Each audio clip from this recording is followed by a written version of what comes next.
Welcome to the I Fired My Boss franchise podcast.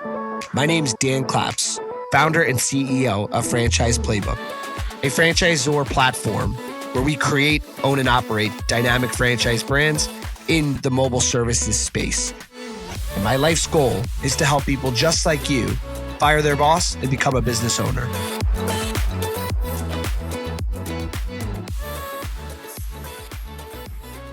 All right, welcome to another episode of the I Fired My Boss podcast with your host, Dan Claps here. Excited for this episode, bringing a more restoration-focused episode today. As you know, sometimes we cover home services, business ownership, franchising. Today, I think it's going to be a nice mix between the three. I've got my guest, Ken Sandy, here. We were just having a good dialogue. I should have just hit record before we started. You know, it was good talk.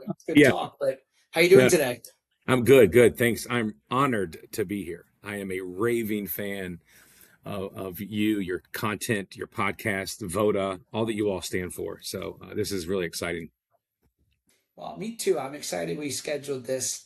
What I'd love to do before we jump into anything, I'd just love to hear kind of your career. You know, how did you get to where you are today, and start to finish, I guess. Good golly. I out of college, I set out to do I'm an old man, so it was more corporate structure back then, and I'll date myself, but this is when the centralization of call centers came in, the Capital Ones, the Progressive Insurances, all of the insurance firms were centralizing their hubs and predominantly down in around the Charlotte, Atlanta region. So I set out to be the best call center, quality and metrics and marrying those two together. Did that for a while, bored, always knew I had entrepreneur tendencies. And then I tried a few things here or there, failed at about 9 or 10 things. I say failure, but obviously they were so valuable to my success today through staffing, through a travel club. We did some physical speech and occupational allied health training through nursing homes. And then I got into marketing, which I'm really good at, creativity and branding and executing and equity in terms of branding. And Ken reinvention number 10, maybe. I started a small marketing firm where I was helping small to mid-sized minority-owned businesses really get a front-end identity through brand and culture. They had great concepts, great execution, great product. And I aligned with a young man over in the Maryland district who had a laundromat. And together we set out to change the way DC does laundry by way of a laundry technology locker system. Who knew? Here I am, 11 years later, the dominant force in dry cleaning by way of a multi-service channel, reimagined engagement space, technology, traditional valet. We really urbanized. We made dry cleaning sexy, if you will, but we brought a real community, philanthropic approach to it, which dry cleaners are at the street level, right? So we feel what the neighborhood feels. So that's how I got here, through community, through great service, through infrastructure, through people. We are in the people business. And then how I got into restoration, dry cleaning got really strange during the pandemic. We were all wondering, is this the apocalypse? Like people weren't going to work. Nobody was dry cleaning their clothes, huh? It was the only ingredient. So nobody looked as sharp as you, man. You were in boxers and a hoodie. And so fast forward, it got really strange. Thankfully, we're frugal and we're smart operators. We could weather the storm. We didn't sit down. We did more business development during that period. We found that people had a craving for action. They just didn't know how to do it. So we extended our diversified rather into the textile region of restoration. We got into FRSTeam by way of just textiles. Dry cleaner, it was an easy parallel approach, made sense. I knew nothing about it. I didn't even know what Xactimate meant, let alone mitigation and contents. Fast forward, here we are today, full service contents, electronics, textiles. I'm the most extraordinary team. I've got people around me that are aggressive and hungry and want to grow. And so it's kind of like from garments to ground zero, right? That's my entry into restoration. So just to make sure I understood and heard properly, call center and marketing to dry cleaning, then to restoration. And then, how did that bridge into almost it's almost like multiple lives. How did that go to the franchise world? So we bought into franchise because, I didn't start restoration because I wanted to chase catastrophe, right? I started because I wanted to chase care. And I bought into a franchise not to reinvent the wheel. I've proven that we can start from scratch. I bought into franchise because I thought it was a proven playbook, right? Something that was already executed. And, when done right, it compresses time. And so that's what led us into the franchise arena. And there were some attractions like program work, like the Steady Freddy, right? We call them gifts, which we do very little of. But I mean, nonetheless, it gave me a pattern of recognition, right? So it's not a shortcut to success though. So I've learned a lot of things. Would I do that today? I don't know the answer to that. I'm hoping you can help me unravel some of this stuff. Yeah, it's interesting. I ask people all the time. I was just at the IFA, the Yeah. International Franchise Association, and last year I was out to dinner with two franchise owners, their business partners in Citywide, which is a property management franchise. And these two guys are doing, they were early in when the system first started, but they now do about 50 million a year in revenue, which is bigger than most franchisors. Like their franchisee business does 50 Right. million. And I asked them at the end of dinner, would you, if you were to go back in time, knowing everything you know now, would you do franchise again? And you think when someone's that far along and doing that size revenue, they would say no. And their answer actually was, yes, we would do franchise Right. again. And then at this recent IFA, I asked a woman who does the business with her daughter in the plumbing space, 30 years as a franchise owner, would they do it again? Answer was emphatically, yes, I'd be a franchise owner again. And I asked franchisors the same question. Would you have gone back and opened, 100 corporate stores? And I've never really met anyone, at least that succeeded in a franchise, whether it's franchisee or franchisor, that Yes. regretted that path. Well, definitely. I mean, unarguably, I got peer benchmarking, right? I got collaborative problem solving. I got to, avoid the expensive tuition, right? And making mistakes. And so there's extreme value. Seems to be a super franchise trend now. And everybody wants to get into franchising. They want to franchise everything. And I think people really get into it sometimes not understanding what they're really getting into, right? Like it's freedom inside framework is where the real scale happens, right? And so how do you went from 1, 2, 3 locations to how many? Like what is the secret sauce? Like your growth has been unreal.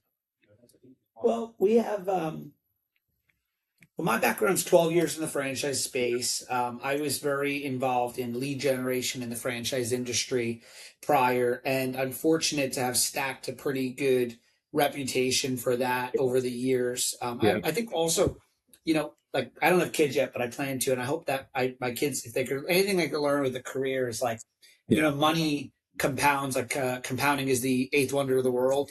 I think compounding when it comes to relationships and work is the same Yeah. thing. The younger you start working hard, the more it compounds, right? Mhm. And so I got into franchising really, really early. Met Dragon after exiting a previous business to private Yeah. equity, and he had founded the location for 15 years. We went from one location together to now 110 franchise owners, and about 270 units signed across the country. But I don't think there's one secret or one thing. I think if you look at Voda, it's a recipe of a lot of things that are all in the pot, stirred the right amount, cooked the right Yeah. amount. Yeah. That's made us get to where we are today. Yeah. Yeah. I got into it for like, I feel like systems only work if you respect them, right? And I feel that franchise people get into it because they're looking for structure, right? They're looking for that framework. And I feel that I've gotten that, but I, what I've also learned is that the playbook won't fail. It's the operators that typically fail, and the operators that fail blame it on the franchisee. And this wasn't for me, and I should have went independent. I've heard that a million times. So I'm not at a fork in the road where I'm debating should I have went franchise or not. I'm just at a point now where, like, how do I scale this thing? Like, we bought more territory. We go all the way down to Richmond, over to Williamsburg, over to Charlottesville, back up to the DC line. That seems a little growth, but not quite scalable. Like, how do I go to a new market? Like, how do I get to North Carolina, right? And still maintain this culture, this collaborative leadership, right? This level of infrastructure. And I'm green. There's a lot of first time things happening for me in terms of success. So I don't have the playbook that you have. And so I feel like we do it well here because we're here with rolling up our sleeves day by day. How do I pick this up and take it to North Carolina without a Ken and several of the other key players here, right? Yeah. Well, I guess it's interesting. There's two schools of thought. Like, do you have to expand, or have you really dominated your market fully? And is there a way Yeah. to to grow that, or can you do both? Yeah, we have not dominated. I'm not doing any work with Voda here in Lorton, Springfield. So We got to get that going. so yeah, got to get that going. So you're right. So no, the answer is no, we have not. And I don't need to scale this tomorrow, but at some point I do want to look at what that looks like. And I don't even know where to begin, truthfully. So Yeah. it's not a solo sport, right? I mean, this is not a solo sport. Are you familiar with mental models? No. So like Munger, like the business partner to Warren Buffett, he talks about mental models a lot. An example would be like invert or always invert, or the Yeah, map is not the territory, or what's one everyone knows. I got to think of a couple examples, but um, a good like to a hammer, everything looks like a nail. That's a mental model. It's the idea of not being, thinking of things from a diverse perspective. sure. But one of the frameworks in mental models that I learned that has been a game changer for me, and I think it's applicable to you, is this concept of hidden abundance. I don't mean the word abundance like law of attraction. It's an actual business concept of Right. there's usually so much money right within the business you already have, and it's right under our nose. And I know for me, I've learned even these past few months of learning about that concept of like way more ways that our franchise owners can make money. We can increase the average ticket. And it's like right in front of us. It's actually the easiest thing to do, but yet we all skip over it. Yeah. But the idea behind it is like, can you completely maximize a market and then expand? Sure. Or you do both, but it's an Yeah. interesting Yeah. concept. Yeah. Interesting. Yeah, man, I'm only 4 years in. And so like if I expanded my service scopes, so if you got into another lane, say this is illustration only, and you got into a contents division, would you just add that on like a bolt on, or would you do another franchise? Or would you just add as a As new a service line? franchisor, Yeah. Would you just keep building under Voda and just keep adding service lanes? well, in our case, there are a lot of service lines already in our Yeah. franchise offering. And so the Yeah. concern would be, does it make sense for that to be a dedicated different franchise, or, a different person operating that, or would the franchise owner expanding make sense? I personally am a big fan of one brand. So Yeah. if we were going into other brands, I think one brand has a lot of power, and that comes from experience. In my previous company, we had three departments with three different names, and it was very confusing. I think there's a power in one brand. Yeah. So it's funny to ask me that, but my answer would be one brand. Now, there's different schools of thought. They say gas stations, even if you Yeah. own both of them, they compete with each other, and no one knows. I think the average homeowner of the future, especially Gen Z, is going to want to have a brand that they trust. And with AI and everything else, authenticity is going to matter more than ever. And I think one brand could really be a powerful thing, especially when they're complementary services like, contents. Yeah. What I can tell you is I didn't get into franchising to be average, right? I really got into it to execute at a high level, inside of a proven system. So if you ask me why I went franchising, having no franchising experience, not really understanding what it was, that's what I would say, right? To not be average and to execute at a high level on inside of a very already proven system. And I don't struggle with that now, but maybe I don't know what I was looking for initially, right? So it's brand alignment, it's education, it's training, it's the continued evolving. But yeah, we're at this unique spot on could we have done this independent versus franchise, right? Sure. Yeah, and I'm saying this publicly. Yeah, Yeah, nothing wrong with yeah, that. I mean, yeah, it's yeah. funny. So I'm from New Jersey originally, and sometimes people don't like. I'm very direct, and I have no problem with people being direct. And I think that when you look at the light at things from both perspectives, it's the best way to do it. I will never forget a franchise owner called me early in and said, "I don't want to pay these royalties." And my only response was, which was, I think this is the truth. I said, I wouldn't want to either. Yeah, because I don't want to pay any bill. Like I don't like yeah, paying sure. any bill. I don't like paying my taxes. But you know, let's unpack why you're feeling this way. And one of the most challenging things about a royalty is a lot of times a franchise, it takes away the guesswork. It doesn't take away the work. But the problem is once you know how to read, it's like you know how to read and you can't take Sure, that away. And so sure. things that can seem like easy once you know them in hindsight, may may not be. And it's kind of like the saying, like if a surgeon does surgery on you and it takes them 5 minutes and it costs all this money, you're like, well, it only took 5 minutes. It's like, well, no, you're paying for the 5 years, or in their case 10 years of schooling. um, I think what I have found historically in franchises is you skip over years of time. And so I think if people were to say, okay, I'd pay, what's your royalty rate? It's we're on a scale. We're at 8%, I believe now, Okay, but 8%. If you pay 8%, it'll go up to 11 at some point. is that including marketing? Yes. Okay, so let's call it 10% just to round it out.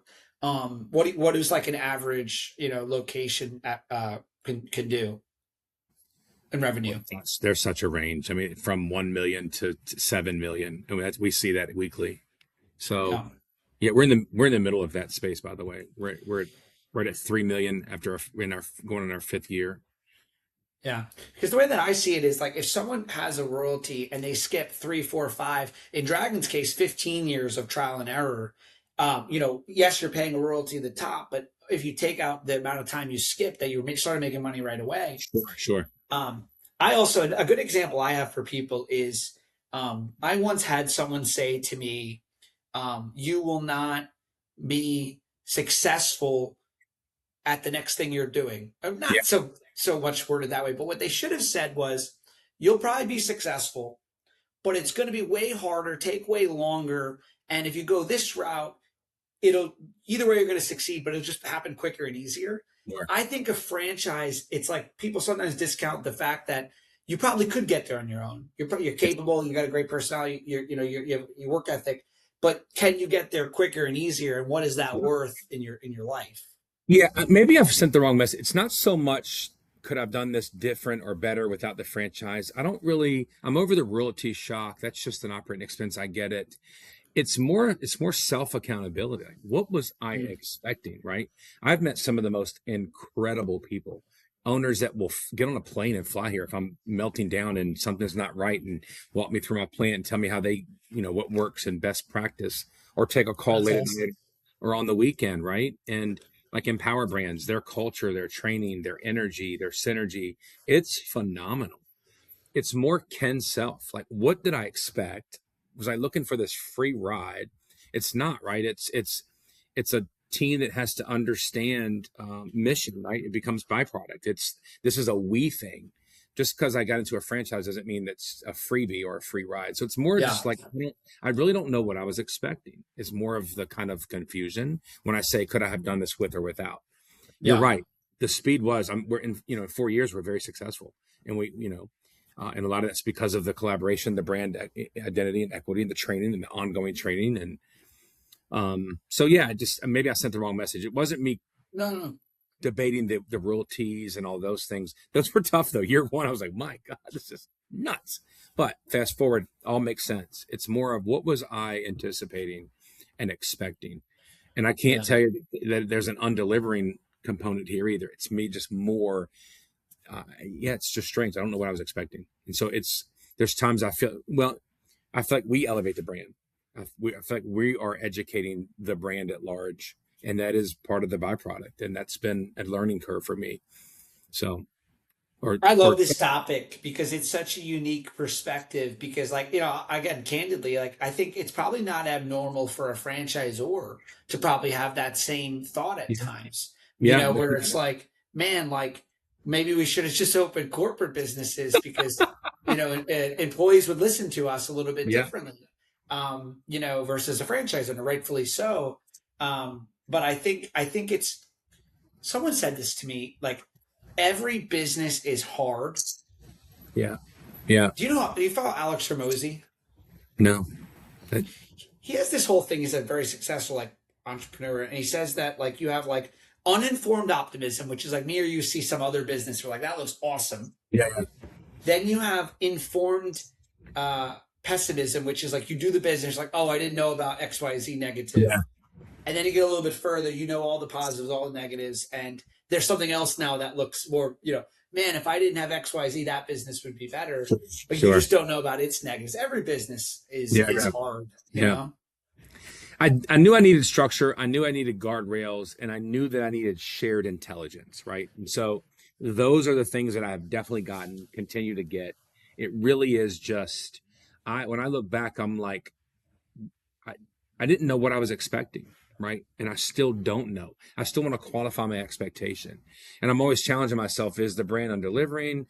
Are we really in this together? Those are just internal challenges. But I don't lose sleep on, should I have done FRSTeam by way of franchise? They've been really good to me. So I don't want to inflate this narrative and make it something that it's not. It's just more of, what playbook was I looking for? Was I looking for a secret sauce? Was I looking for a free ride? Was I looking to just throw up money and make money? Those answers are, if you were, you're in trouble, because it requires work. There's nothing passive. This is very margin driven. This is very labor intense. It's very operationally heavy, right? We're seeing tech folks jump into this industry every day and having some rough starts, right? Because you just can't hire people and put people in position. There's layers to this, levels to this stuff.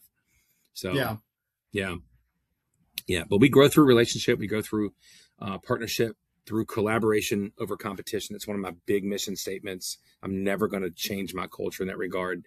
I believe there's enough to go around. I believe together we achieve so much more. And if we could shift the mindset on what collaboration really looks like, I think you'd see this industry really go to places it's never seen. Yeah. So let me ask you this, Ken. If I'm listening to this, and I think you mentioned your main referral partners are property managers. Yeah. What would you say is the main reason that they would go with your company versus a competitor? It's a great question. So, you have to remember, like, we have our dry cleaning locker solution in a little over 500 multifamily Class A luxury buildings, right? And that was built through trust. And at the time, pre-pandemic, we had lots of competition. We had Tide with Procter Gamble. We had really heavy hitter brands that had marketing blitzing capabilities we didn't have. We outworked. We created a trust factor. We have a community technical touch point that's verifiable. And I really do believe that we set out each day to enrich our communities. That's not just cliche, tongue-in-cheek. We live it. It's proven. And we feel that people now do business where their moral compass is aligned. And I think that we are a proven system of that. We collaborate outside of dry cleaning. Like, we really get in the trench to make our partnership successful. Fast forward, when I got into restoration, the restoration term is very broad. People think you do it all. And so for the first year, my phone rang from all of our property management friends, our facility manager friends, telling me there was a water leak on the 7th floor. Get out here, Ken. And I'm like, well, you only need me if the content needs to get moved. And by the time they'll have their crew, and I probably won't get a stake at it. But anyway, fast forward. That's why, is that we have a real trust proven factor. They know they can rely on us. So a lot of your business is building relationships. Like, for example, as you build a relationship with our flagship location, restoration companies that do water bid and rebuild, you can come in and do the rest of that additional side. Yeah. Yeah, but not just do it, right? Like, really, like, take your scope into consideration, like the time frame from work off sign to sourcing supplies, and why that's crucial, because all that speaks to your receivable cycle, right? So the sooner we get in and we operate as a unified front with you to the homeowner, we really look collaborative on a shared mission. It sounds tongue in cheek, but it's real, and there's not a lot of folks that do that at a higher level. It's hang and bang, it's get it, rip it, let's roll. And so I just feel that we add not just speed, right? Because there's times we can't be speedy, but we will fold in on a shared mission, collaborative angle. And actually, we've been known to help sell jobs. Yeah. Right. Yeah. It's a partnership. Just on trust. Yeah. So if someone wanted to get in touch with you, Ken, what's the best way? LinkedIn, I'm responsive there. Of course, you can go to our website, all of our contact information. Social media, I'm really active on. It's FRSTeam Dryy or Dryy DC. All of my contact information is on the website. Email is ken.sandy@FRSTeam Dryy Restoration. But can I ask you a question? Yeah, of course. Quickly, like the playbook versus the operator question. When you look across your highest performing franchises, right, what separates the ones that truly execute the playbook from the ones who just bought a license, right? Like, and you've got enough to look at. You have enough owners out there to look at that question and go, what separates the ones that really execute on playbook versus just buying into throwing some capital around? I think the number one thing, and it's probably true in almost any home service business and probably any local business franchise. Brick and mortar is a little different, but listen, I love being at my desk and working with my coffee and cranking away all day. I think that's the easier thing to do. Yeah. And so I think I'll start with the people that I think struggle are sitting in front of the computer all day, sitting on Teams, sitting on email. It's being busy but not productive. I think the best owners go out there, they network, they build relationships, they focus on selling. I think any home service business, at the end of the day, you're in the sales and marketing business and going out there and building relationships. I know for me, I've been an entrepreneur for 12 years. I have never lost the mentality through mentors that taught me, which was that my job mostly is to bring in great people and to bring in revenue. And when I bring in more revenue, I can bring in better people, and better people make a better service. And so I think the best owners, if I distill it down, Ken, it's like, if you really take the business at a simple term, get leads, sell the job, provide exceptional service, ask for a review, ask for referrals, repeat. Try to have more money come in the bank than out, and not overcomplicate. There's that saying, so I'm going to say it because I can say it because I'm definitely one of them. They say that the dumbest people get rich. Like, this is me. I'm too dumb to fail because I don't think about all of the millions of things that could go wrong. Of course, I think about them, especially as I'm getting older. But I look toward how can we succeed? Then I look toward how could we fail? And let's try to avoid that. But the people that get too caught up in the minutia versus like, I'm going to go out there, I'm going to build a relationship, I'm going to get business. I don't care that I'm new because I'm just going to tell the homeowner that, like, hey, I'm brand new. When I started as a franchise owner in 2014 and first as an agent in Murphy, I was 22. We were selling businesses. I would come to your office. I'd say, Kat, look, I'm brand new. I'm young too, by the way, but I'm very aggressive. No one's going to work as hard as me. And then this is Murphy behind me, which has been around since the 80s. And they're like my support, but they're going to teach me what to do, but I'm going to take care of you. And I never had anyone really question that. And I think it's the same whether you're cleaning carpets, extracting water, or painting, fences. What I love really quick about the Empower brand that has, bought us a few years back is that they really have instilled that us franchises, we only grow when we grow each other, right? So that's the one good thing I want to wrap up and make sure that I send this message is that has been one of the best takeaways, is that the grow each other mentality under this umbrella anyway. And so it's not so much about a revenue playbook or P&L, and it's just about growing each other. So, and it seems like Voda really does that. I mean, phenomenally. Like the energy that you all cultivate, I don't care if you're in Atlanta or Maryland, it is identical. So it's really nice to see. Appreciate that. Well, thank you, Ken. For our listeners, this was Ken Sandy. Leave a review. We'll have you on the next episode. Thank you. Yeah. Chop it up, Dan. Thanks, man. You're f***ing fired. If you want to say those words to your boss, make sure you head on over to ifiredmybosspodcast.com and fill out the form to schedule a no-cost consultation. And if you enjoyed this episode, make sure to subscribe, leave a review, and share with a friend who might also want to fire their boss.